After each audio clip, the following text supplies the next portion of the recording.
Hello and welcome to Bon Voyage Hunger. Today we'll be working on my favorite recipe, eggless banana bread. Let's take a look at the ingredients what we need for that. We need flour, sugar, butter, milk, baking powder, baking soda, some salt, cinnamon powder, vanilla essence, walnuts, and of course 2 medium bananas. Let's begin our process. So the first step is we have to peel and smash the bananas, and we can just do it by using a fork. The bananas have to be really ripe, only then the banana bread will turn out to be moist and sweet. I generally like making this recipe when my banana goes overripe. If you're trying to make this recipe while your bananas are not ripe but you still want to go ahead and make it, all you can do is preheat your oven for 350 degrees and then place the bananas with the peel inside the oven for about 5 minutes. You'll see that they'll immediately ripe.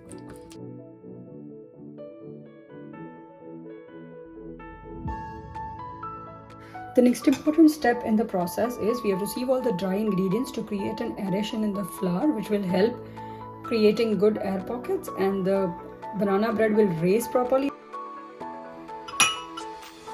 So let's take our flour,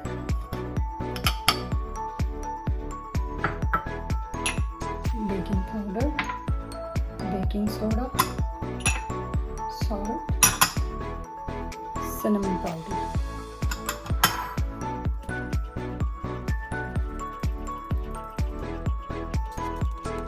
We have the dry ingredients ready now. Now let's begin the process of creating the dough. So first we are going to cream the butter and the sugar together, and we need to make sure the butter becomes fluffy and the sugar is dissolved in the butter. So I'm going to first add butter. Let's start beating the butter first, and then I'll gradually add in sugar. You can use a hand mixer or a stand mixer, or you can also use your hands to do it manually with the whisk, but manual process is going to take a little longer time for butter to fluff up. So as you see, my butter has evenly distributed now, so I'll slowly start adding in the sugar.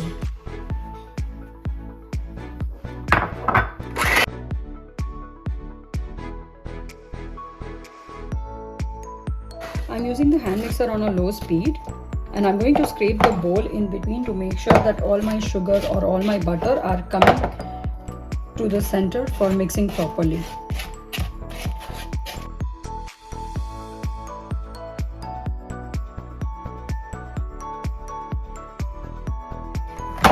If you see, the color of the butter has changed and it's become a little fluffy.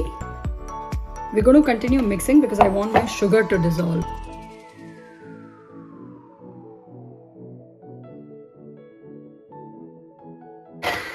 If you see, the butter has become more pale and my sugar is also dissolved now. So we will start mixing in our wet ingredients. So let's mix our banana first.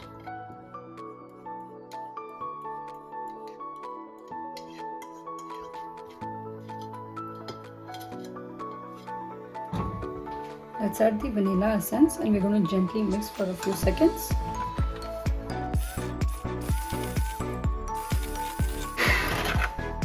While we are working on the ingredients, I'm going to keep my oven for preheating at 350 degrees Fahrenheit.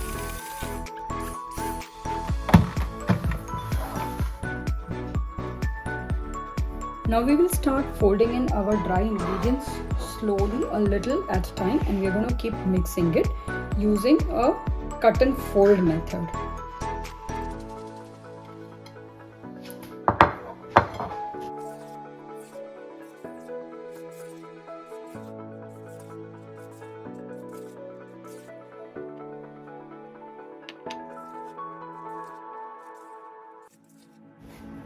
You can add the dry ingredients in 3 or 4 parts and gently mix it the way I am doing it right now.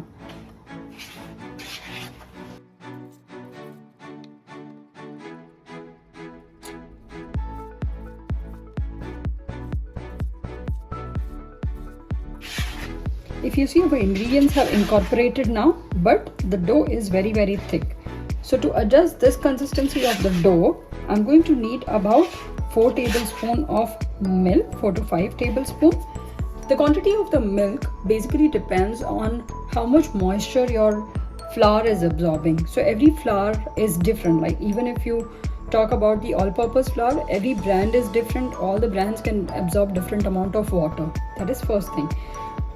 Second thing is, you can also replace a part of the flour to add in a cocoa powder, or you can add in half of the all-purpose flour and half of the wheat flour to make it more healthier. You can completely replace the all-purpose flour with the wheat flour, or you can also add one part of all-purpose flour and second part of Raagi. Raagi is nothing but the finger millet flour, which is going to make it more healthier and rich in iron. So let's start adding our milk, but I'm going to make sure that I add about 1 to 2 tablespoons of milk at the same time, at one time. So let's add 1, 2 tablespoons and start mixing it. If you see this is becoming soft now, but I need a little more milk, so I'm going to add 2 more tablespoons of milk. So I've given all the ingredients in the description. For this recipe, the quantities which we have taken, I am going to need 4 tablespoons of milk, but you can add more or less depending on how much moisture your flour is absorbing.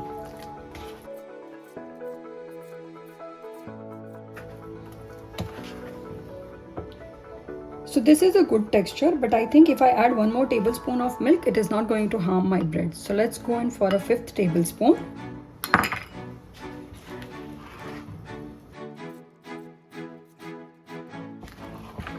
So this is a good texture where I have a dropping consistency of the bread flour, and we are good here. I'm going to give it a very quick mix with the beater for just a few seconds.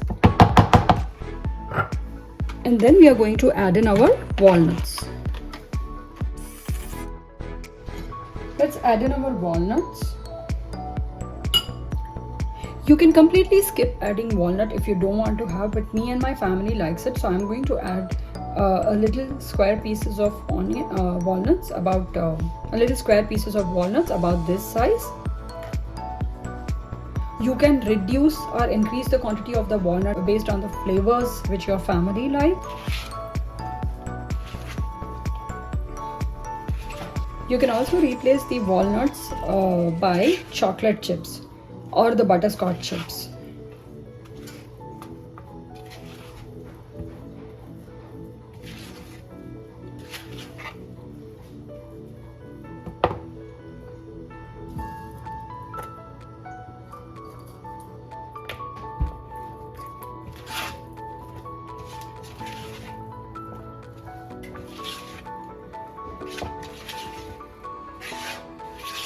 Banana bread batter is ready now.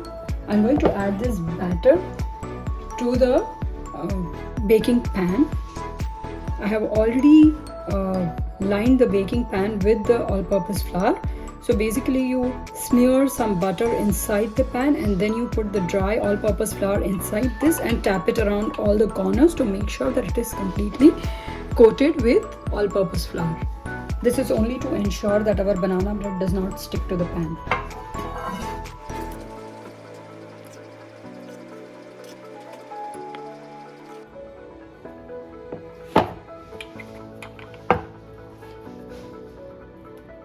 You can level it using the spatula.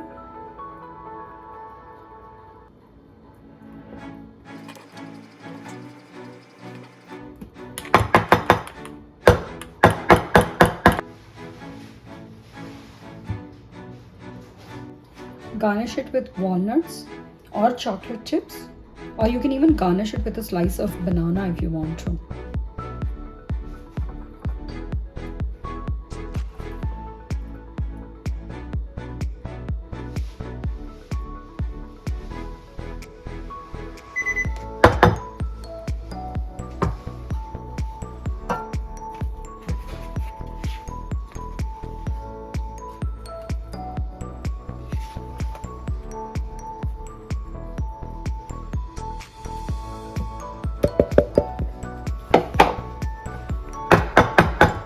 So we have our 2 loaves of banana bread ready to go in the oven. The oven is heated up to 350 Fahrenheit. It is already preheated, and I'm going to place these pans inside the oven for about 30 minutes. So you can leave it for either 30 minutes or 35 minutes, but you need to check it using a toothpick whether it is cooked in 30 minutes. Thank you so much. It's been 30 minutes, so I'm going to demold the banana bread now and let it further cool down on the wire rack.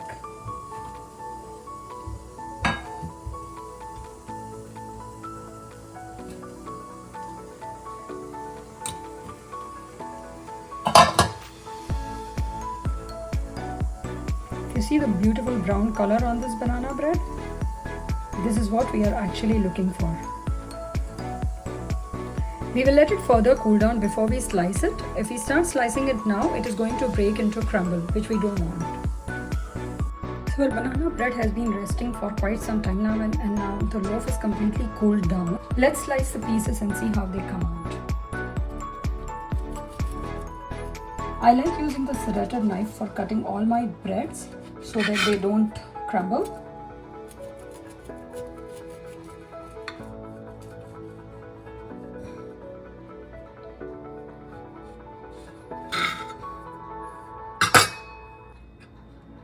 Look how clean the piece has come out to be. And it is completely cooked from inside.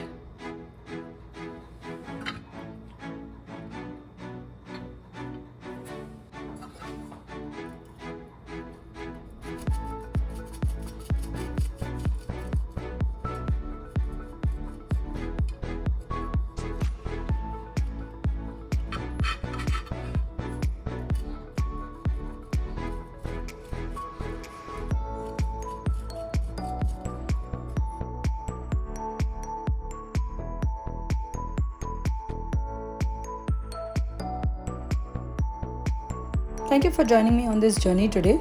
Please try the recipe and let me know in the comments how you like it. Subscribe to my website, YouTube channel and Insta handle to make sure you don't miss any recipes.